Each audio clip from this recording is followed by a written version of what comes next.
This is Jamey with Stonemaier Games, and today I'm going to talk about my favorite game mechanism in Coral Islands. This is shown here in these pictures. This is the pre-production version of the game with dice provided by the designer. I got to play with the designer recently.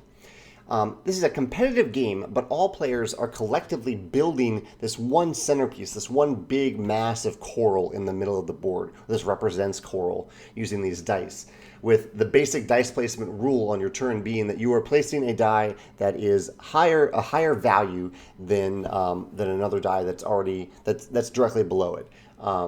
And ones can go on top of sixes. Only ones can go on top of sixes. My color dice was purple in this game, and so each player is contributing their own color of dice to this mass in the middle, with some really, really interesting interactions between the players. That's both collaborative and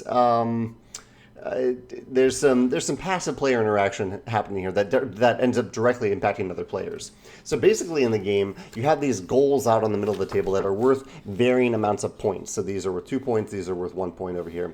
And you are trying to get your dice in this configuration. So this configuration here, any dice can be the black die, but my dice need to be in the white die positions here in three-dimensional space, but standing up like this. And so I need to find a way, I need to pay attention to this board constantly and figure out how can I make this work? How can I get this to work based on where I've previously placed my dice and where other players have placed their dice as well. So there's a lot of interaction that happens in the center area of the board depending on what other players are doing, because I might be prepared to complete this configuration, but someone else might swoop in and do something that benefits them even more. And some of them are even simpler, like these one-pointers are a little bit simpler. Well, all I have to do is somewhere on the board get this configuration to happen. Doesn't matter what's below it. Obviously, there needs to be a die below it, but it doesn't matter whose die it is or where it is, as long as I can get that configuration to work.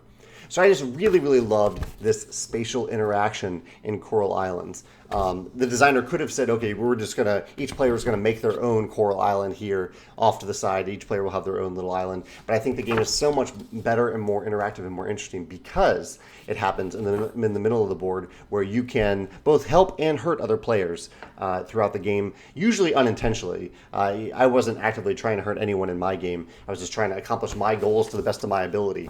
But I'm sure as you got more experience, you could look around the board and say, okay, other players are trying to go after these goals. I need to make sure that they don't do this. But in three-dimensional space, that's very difficult, and it just adds that extra dimension adds a lot to the game. So that is my favorite mechanism in Coral Islands.